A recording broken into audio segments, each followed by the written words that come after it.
Were you a misbehavior in school? No, like I was a super good kid. Detentions? I didn't really play games and shit. I didn't want to like the worst I'd get in trouble. I went to an all boys private Jesuit high school, and the worst trouble I'd get is I would try to skip mass because we'd have like church every Tuesday or something, and I'd go into the band room and hide in one of the practice rooms with was it a PS2 or an N64, and I try to play games in there sometimes. So if I got caught, I got in trouble.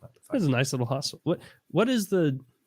What is like the core thing of Jesuits that makes them different than like normal Christians?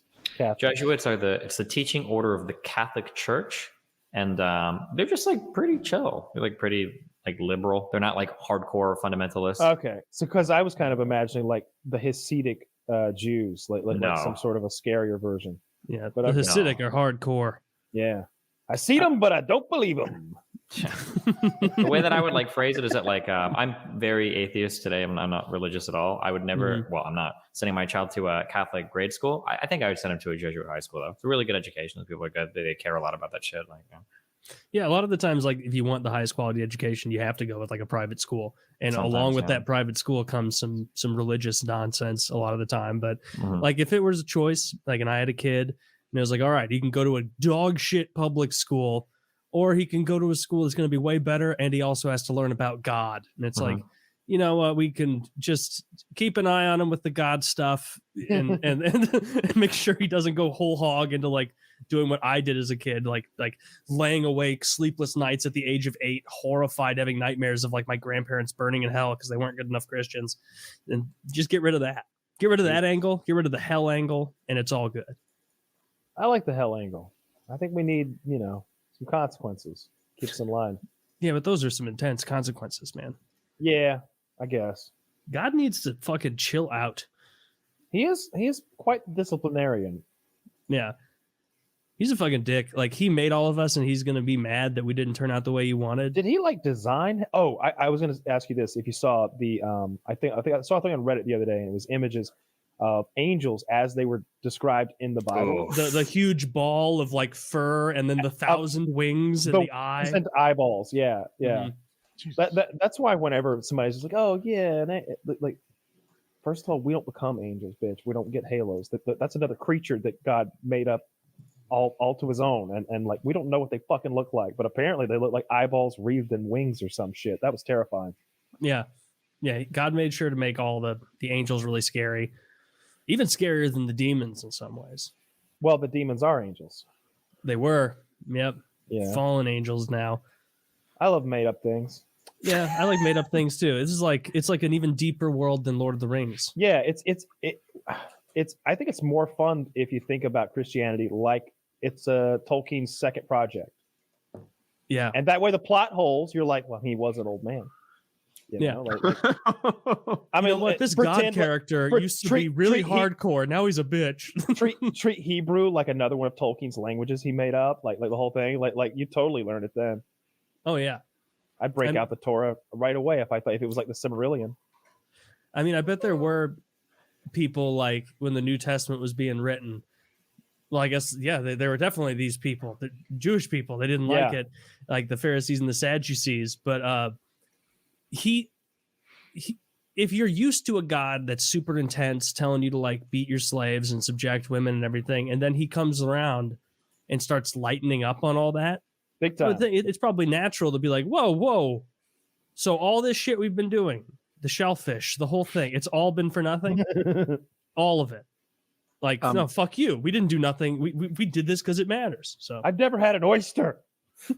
As if they were like about readily the available. Christianity quote, the cosmic Jewish zombie thing. I'm familiar with it. Yeah. Christianity, the belief that a cosmic Jewish zombie who was his own father can make you live forever if you symbolically eat his flesh and telepathically tell him you accept him as your master, so he can remove an evil force from your soul that is present in humanity because a rib woman was convinced by a talking snake to eat from a magical tree. I mean, I'm gonna. L. Ron Hubbard's starting to make a little sense, ain't he, boys? I'm jumping both feet into every religion the second I develop a serious disease. I'm waiting for combat. Just cover my bets. What happens if I'm wrong? I look like an same idiot. Thing Who that cares? happens if, well, we just are wrong. You just are wrong. So yeah, it's fine. Well, I mean, that's one of like the flawed arguments that they presented to us in high school, at my religious high school, where they're like some square where it's like, they literally said like, if you believe and it's real, you go to heaven. If you believe and it's not real, what do you lose? If you don't believe and it doesn't exist, who cares? If you don't believe and it does exist, you're going to hell. And it was like, I don't remember the name of it. It's called Pascal's Wager. Pascal's Wager. That's it. And like, even at the time, it's like, this doesn't seem like a convincing way to like get us on board with and this like, is how you'll live your a veiled lives. threat. Yeah. All the threats in the religion. Just imagine a rock over your head for all it. Come on, like, the whole thing is nonsense. Yeah, and even if like heaven's real and we all go there, who's to say God doesn't change his mind 10 trillion years in and switch things up? He's never done that before. Yeah, notoriously consistent that God. But do you think he'll want us to call him like Yahweh or something? Like, will he have like a name when we show up? Will he think it's weird we call him God? Muhammad. We're like, oh God, it's you. He'll be like, hey, man. I think he'll ask us. Parents call me God. I'm gonna call him Mr. Christ. Out of respect, Mr. Christ. I call him Jesus because we're so tight. Professor Christ. What if you get there and he's like he's like basically an infant. Like he's just a pouty child. Like, remember that Twilight Zone with I would hate that. The little boy who's like the monster, and they're like, "That's a real good thing you did, Timmy. That's real good." Yeah, yeah. It's a great Twilight Zone. Yeah, but yeah, hopefully he's full grown Jesus. I want not old Jesus. I want like fresh off the cross Jesus. Oh, I prefer infant Jesus. Still jacked. No, I like that infant Jesus, like from the Will Ferrell movie that they were Talladega Nights. So like when we're playing poker, like sometimes you get all in and the other guy calls or whatever, a little bit of money might be on the line. You want the cards to go your way. So my friend Fish, he starts praying for me in Arabic, presumably to Allah. Wouldn't make much sense if he used Arabic to talk to Jesus. And then at the same time, I pray to baby Jesus, like the infant Jesus in the, swaddled up in the manger and everything, doesn't understand poker at all, but I pray to him, and it works out like more than you'd think. We've gotten some pretty good cards. It can't hurt. It literally can't. The only way it could hurt is if you prayed to the wrong God and the right God knew that, and then he fucked your hand up as like recompense. Yeah. I don't think he's quite that petty to like he absolutely is. He turned those Lot's wife into salt. He did, but she turned around and he told her not to. So like, that's not petty at all. It isn't bad. Yeah, the God of the Old Testament's kind of a bitch. I mean, I like the part right before that where Lot, the hero of the story, was offering his daughters to be raped by a mob of angry people in place of these two strangers he just met. Yeah, trying to like settle things down by letting his daughters get raped. 2 thumbs down, and that's the guy who got saved. God, how horrible was the rest of that city? Does he do that anytime somebody causes like a ruckus in the neighborhood? Like, calm down, girls. Girls, get out there and see if you can do something about that. Fuck. Right. He was just running hard. I'd just be outside Lot's house, just making trouble all the time. Be bagging pots and pans together. I like shaking the dumpster. Don't worry. Wait, watch. You won't believe it. Yeah. Here they come. Yeah, he strips him naked. He doesn't care. That's one of the worst stories. Well, Job is the worst story of the Bible, probably. The one, what's the one when I thought when Abraham was gonna fucking sacrifice his son, like straight up stab his son for God. Based on I saw the end of that one coming a mile away. That's some petty shit too. That like, good luck having a conversation over dinner tonight. You don't have to kill him. Yeah, you're good here. And then Dad, are you for real? There's got to be a Family Guy where that happens, right? And it's like I'm sure there probably is, but it's like where the son is like, the fuck. Like he made him do that to see if he would actually go through with it, but it's like he knew the whole time he would. Like why?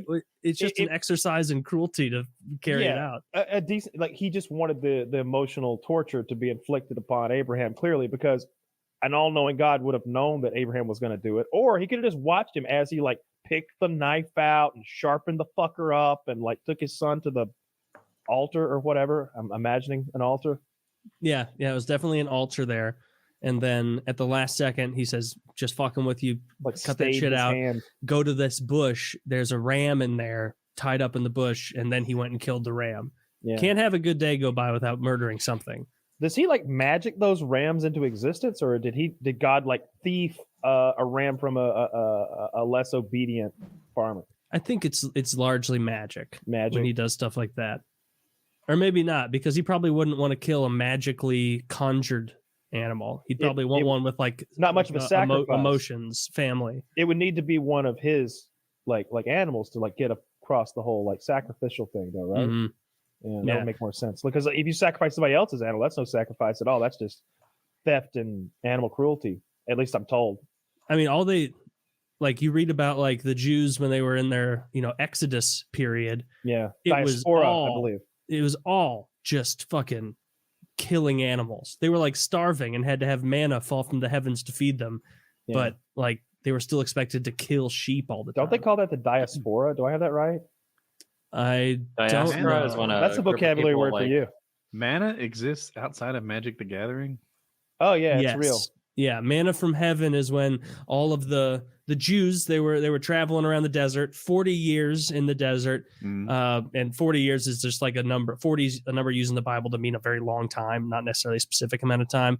But the only way that they got food because they were in the desert was the Lord would send like pieces of bread from heaven to fall down on them. And I mean, that's obviously, it does make sense that it's most likely it Lord didn't of the Rings. even happen. Yeah, they most likely didn't happen. Magic bread. Yeah, I would give it like 50-50 best. There's a chapter. I love that there's a chapter in the Bible called "Cloudy with a Chance of Meatballs," and we just accept it. Like that's okay. Wait, what? Because that's what it was. It was just food falling from. You don't heaven. know about the "Cloudy with a Chance of Meatballs" movie and children's book that's very popular. Sylvia Plath, sequel, maybe? Huh? Sylvia Plath, is she the author? I don't know the author's joke. I don't know. Yeah, I remember like I would get so hungry during church that like when they would teach us about manna, I'd be like, I imagined honey buns. Like, and I thought like, man, you didn't like honey buns? Kind of white trash, if I'm being honest. Oh, well, I loved honey buns. I always found them to be below me. Okay, well, fuck you then. The honey buns are good. They're a high quality gas station snack. And I'm more of a zebra cake kind of guy. Only the best. Pinky up, right? Your fucking zebra cakes. A couple ho-hos, I'm not gonna do some low class. I can't rip you actually. The zebra cakes are better than honey buns. Fucking good.